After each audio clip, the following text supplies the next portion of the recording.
nombre es Emilia Vargas y yo les voy a hablar acerca de la formación reticular y el sistema límbico. Antes de empezar les voy a dar un breve concepto acerca de cada una de estas estructuras. Como podemos observar en la imagen, la formación reticular o sistema reticular va a ser una red de células y fibras nerviosas que se van a encontrar en el tronco del encéfalo. Va a tener una función importante relacionada con la actividad del sistema nervioso que luego va a ser profundizado. Y acá, a diferencia de la formación reticular, tenemos el sistema límbico, que este de aquí se va a encontrar entre la corteza cerebral y el hipotálamo. Este de aquí va a tener funciones relacionadas con la emoción, la conducta, la iniciativa y también la memoria. Para empezar, voy a hablar acerca de la formación reticular. Como ya les mencioné, es una red de células y fibras nerviosas que se van a encontrar en el tallo del cerebro, y estas fibras van a tener una dirección tanto rostral como caudal. Rostral es decir que se van a dirigir hacia el tálamo, hacia el subtálamo y también hacia el hipotálamo. Y caudal es decir que se van a dirigir hacia la médula espinal, como podemos observar en la flechita. Este de aquí va a pasar a través del mesencéfalo, de la protuberancia y también de la médula oblongada. La formación reticular se va a encontrar estratégicamente localizada entre tractos y cuerpos celulares nerviosos importantes. Esta va a recibir tanto eferencias como aferencias. La formación reticular para su estudio va a presentar una organización general que se va a encontrar dividida en 3 columnas longitudinales, como podemos observar aquí. Dependiendo del libro que nosotros leamos, vamos a encontrar, por ejemplo, a la columna mediana o la del RAFE, columna medial y por último a la columna lateral. En esta imagen también podemos observar a las 3 columnas, a la formación reticular media o la columna del RAFE.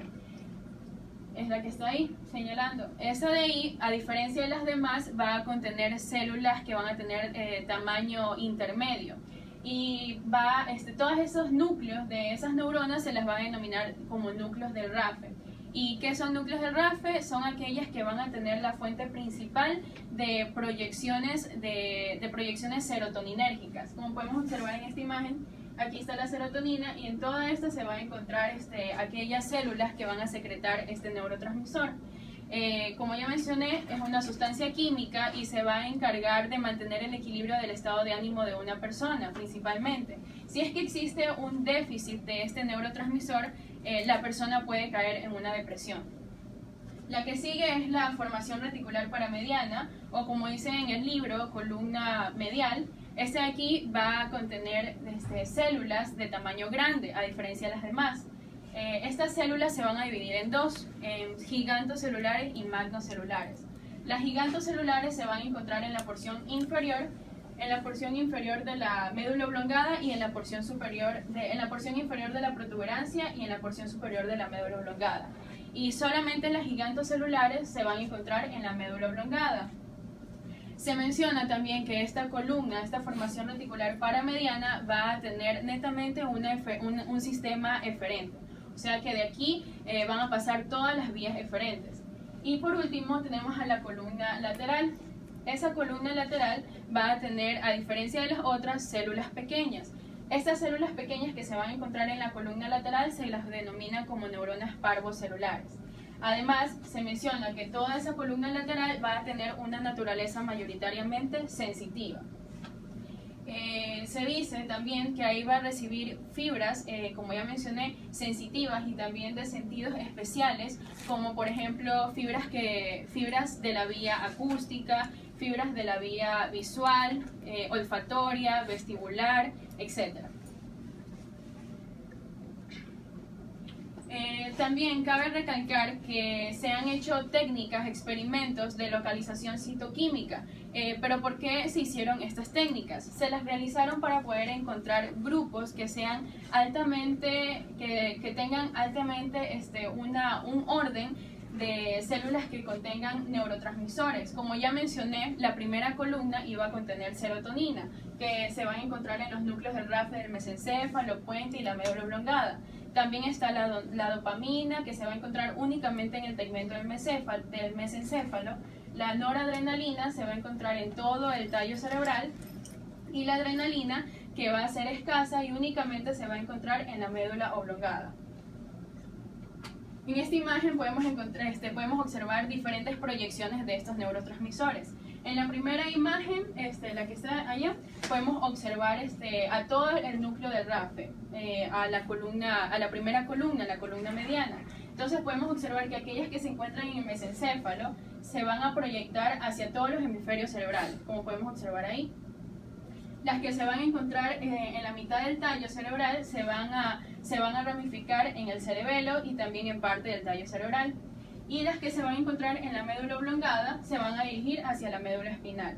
Esa sería el neurotransmisor de serotonina. Luego vienen las proyecciones dopaminérgicas que, como decía en el cuadro, únicamente se van a encontrar en el tegmento del mesencéfalo. Estas aquí van a dividirse en dos grupos, aquellas que se van a encontrar en el pedúnculo, en la unión del pedúnculo cerebral, y otras que se van a encontrar en los núcleos tegmentales anteriores. Esas de ahí van a dividirse en dos fibras. En fibras mesocorticales, como observamos, son aquellas que se van a dirigir hacia la corteza cerebral, y las otras, las mesolímbicas, que van a dirigirse hacia el sistema límbico. Y también en esta imagen vemos proyecciones en cambio de células que se encargan de secretar noradrenalina. Lo más importante aquí es que en esta imagen podemos observar que las células encargadas de secretar noradrenalina, el 90% se va a encontrar en el núcleo o en el locus cerúleo. Aquí también vemos todas sus proyecciones, asimismo hacia la corteza cerebral, hacia el cerebelo y también hacia la médula espinal. La formación reticular va a estar compuesta por dos tipos de proyecciones, como sabemos, las aferentes y las eferentes.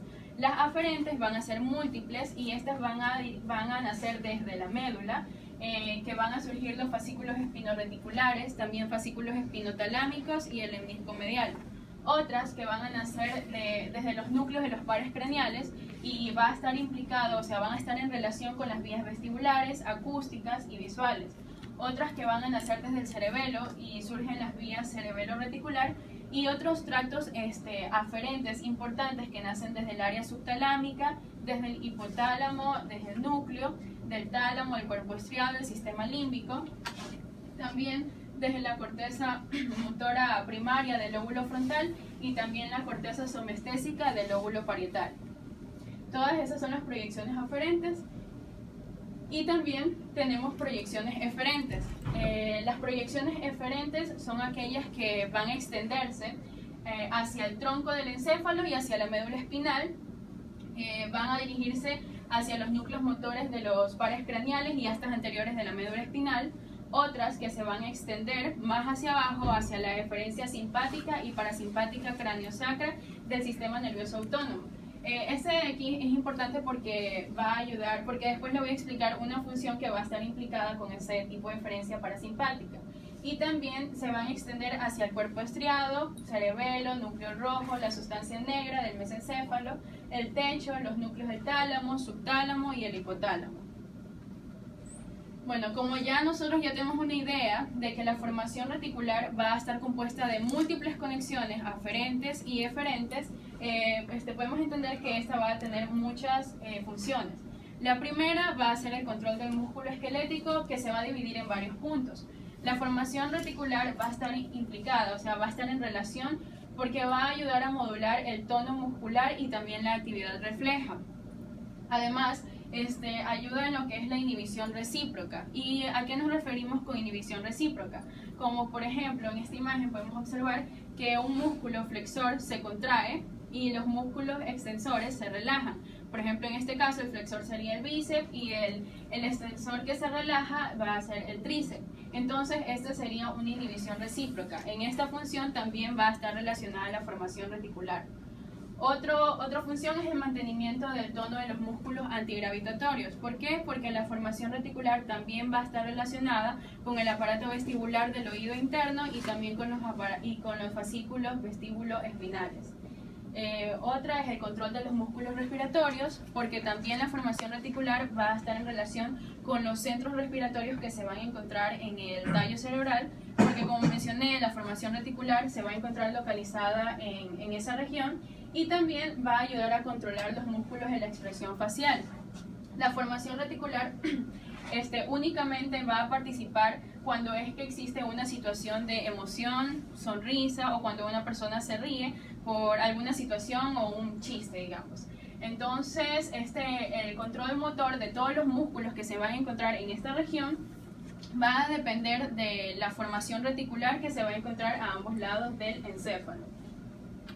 Otra función va a ser el control de las sensaciones somáticas y viscerales. ¿Por qué? Porque la formación reticular, como ya mencioné, va a tener múltiples conexiones aferentes. Entonces, esto nos menciona que todas las vías ascendentes van a estar relacionadas con la formación reticular, aquellas que van a pasar desde los niveles supraespinales. Como yo les mencioné, la columna lateral va a estar relacionada con todas esas fibras, o sea que solamente las sensitivas. Entonces, por eso es que va a estar relacionada con el control de las sensaciones somáticas y viscerales.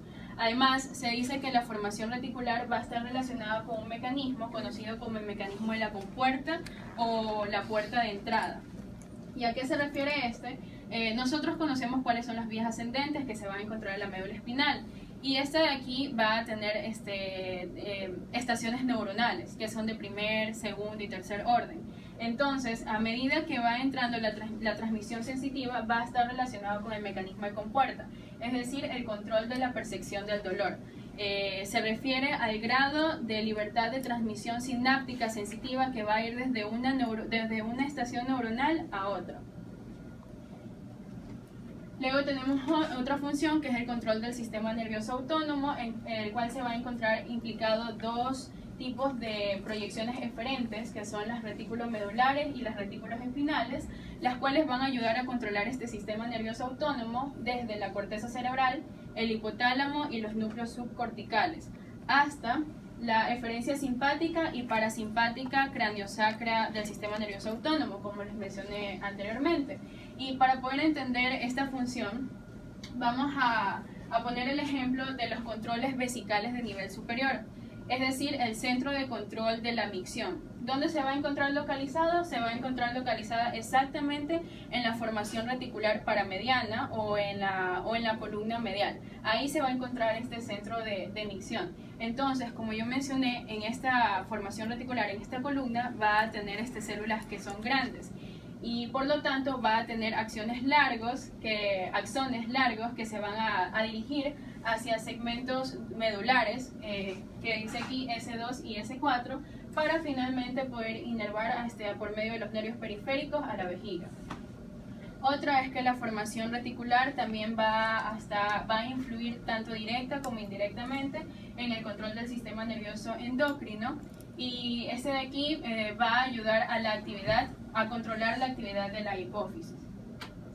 También va a estar relacionada con la influencia de los relojes biológicos debido a sus múltiples conexiones hacia el hipotálamo.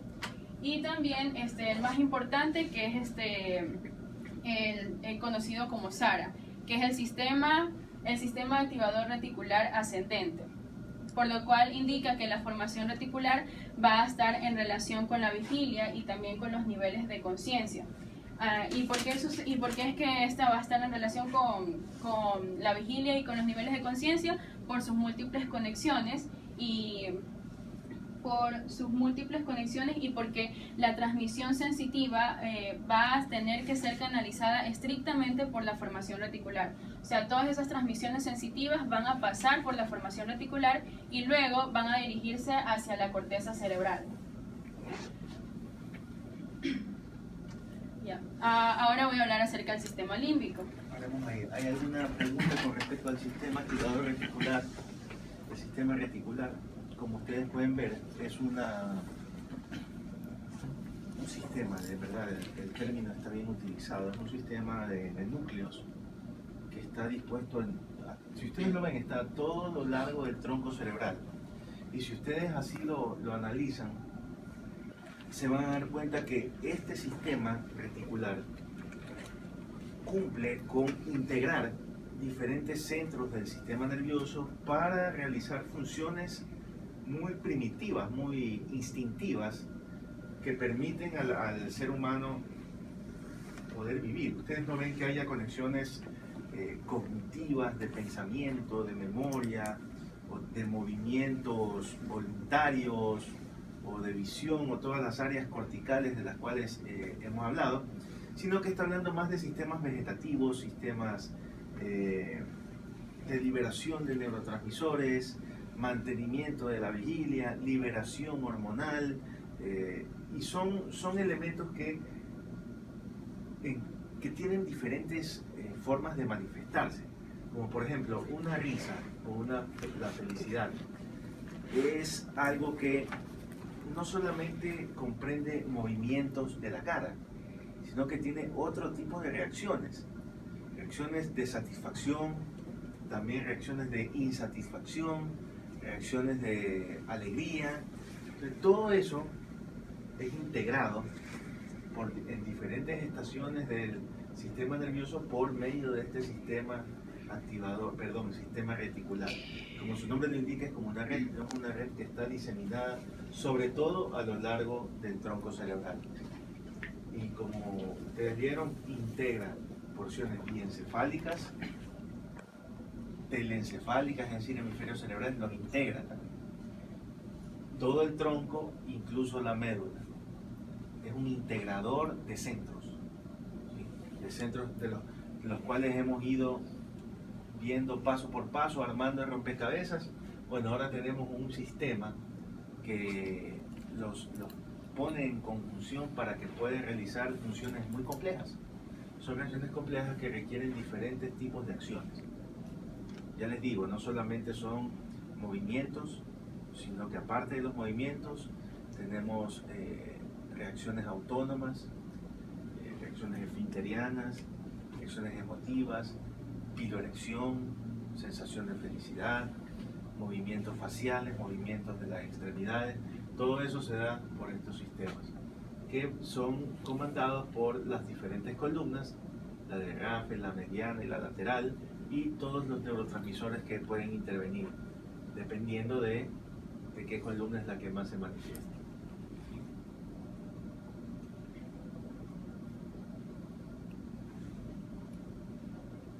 Ok. Ya. Ahora voy a hablar acerca del sistema límbico. Este de aquí, a diferencia de la formación reticular, se va a encontrar en una zona límite entre la corteza cerebral y el hipotálamo, como podemos observar aquí. Además se menciona que actualmente se han encontrado que otras estructuras también se van a encontrar implicadas dentro del sistema límbico, que van a estar fuera de esta zona límite. Las estructuras que van a formar el sistema límbico, como podemos observar aquí, es la circunvolución subcallosa, también la circunvolución del cíngulo, la circunvolución parahipocampal, que vamos a observarla aquí en esta imagen. También va a estar en relación con los cuerpos mamilares, con el cuerpo amigdalino, que se va a encontrar ahí en la corteza cerebral, exactamente en la región del lóbulo temporal. ¿Sí? ¿Sí? Ya le queda, esperen un ratito, ya lo veré. También va a estar relacionada con el hipocampo y con el hipocampo. Y ahora voy a hablar acerca de cómo se va a dar la formación del hipocampo. La formación del hipocampo se va a dar por tres estructuras: por el hipocampo propiamente dicho, por la circunvolución dentada y por la circunvolución del parahipocampo. Podemos observar que el hipocampo, que es el que está aquí, es una estructura elevada y curva que va a estar compuesta netamente de sustancia negra, se va a encontrar de sustancia gris, y se va a encontrar atravesada en todo el piso del asta inferior del ventrículo lateral. También podemos observar que la parte anterior se expande para formar el pie del hipocampo. Tiene forma de un pie, por eso se lo denomina así. También podemos mencionar que en la parte superficial, en esta parte superficial del ventrículo, la parte convexa va a estar revestida por epéndimo, y la parte inferior a esta superficie ventricular podemos encontrar a esta estructura denominada como alveo.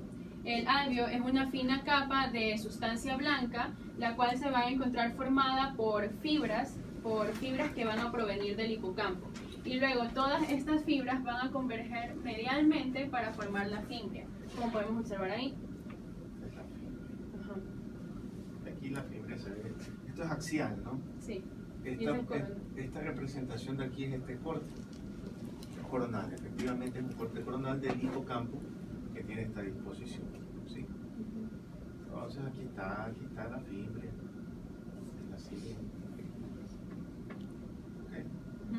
Listo. En esta imagen también podemos observar la fimbria, y la fimbria se va a continuar, como podemos observar, con el pilar del fornix. Ajá. También vamos a encontrar en la circunvolución dentada, la circunvolución dentada se va a encontrar entre la fimbria y la circunvolución del parahipocampo. Porque tiene como unos dientecitos aquí. Ajá. Okay. La parte anterior de la circunvolución dentada, como podemos observar aquí, se va a continuar con el uncus. Otra estructura importante que también hay que recalcar es que el hipocampo va a terminar en la porción posterior, en la porción posterior debajo del esplenio que cubre el cuerpo subcalloso. El cuerpo subcalloso se va a encontrar cubierta por una capa vestigial. Ahí podemos observar al cuerpo calloso, y que todo ese cuerpo calloso se va a encontrar cubierta, como ya mencioné, por una capa vestigial de sustancia gris denominada como inducium grisium. Inducium grisium. La que está ahí. Entonces, en la superficie superior de esta capa vestigial vamos a encontrar a dos haces longitudinales. Aquí podemos observarlo, que son las estrías longitudinales mediales, acá también, y las estrías longitudinales laterales. Ya.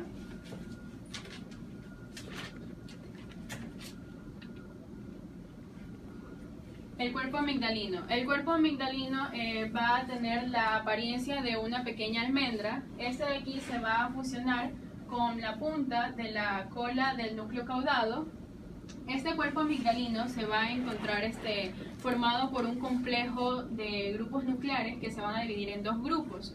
Un grupo basolateral que va a ser de mayor tamaño y un grupo córtico medial que va a ser en cambio de menor tamaño.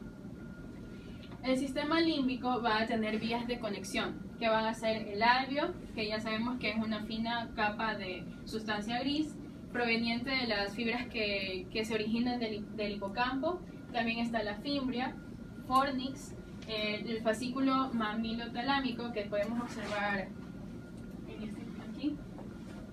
El fascículo mamilotalámico es aquel que va a tener conexiones del cuerpo mamilar, como su nombre lo indica, y también del núcleo anterior del tálamo. Y también podemos observar aquí a la estría terminal. La estría terminal se va a encontrar en la cara posterior del cuerpo amigdalino, y esta va a tener la semejanza de una fibra nerviosa, la cual va a seguir la dirección del núcleo caudado. Aquí observamos el núcleo caudado, la estría terminal se dirige, o sea, tiene la misma dirección de este núcleo caudado para finalmente penetrar en el piso del cuerpo del ventrículo lateral. Aquí podemos observar que el hipocampo y la circunvolución dentada va a estar dividida en varias capas, cada una va dividida en 3 capas. El hipocampo, desde la parte más superficial a la parte interna, va a ser la molecular, que va a tener células pequeñas, dispersas. La piramidal, que va a estar entre las 2 capas, esta, como su nombre lo indica, tiene células piramidales. Y por último, la poliforma, que va a ser la capa más interna. La circunvolución dentada también tiene 3 capas.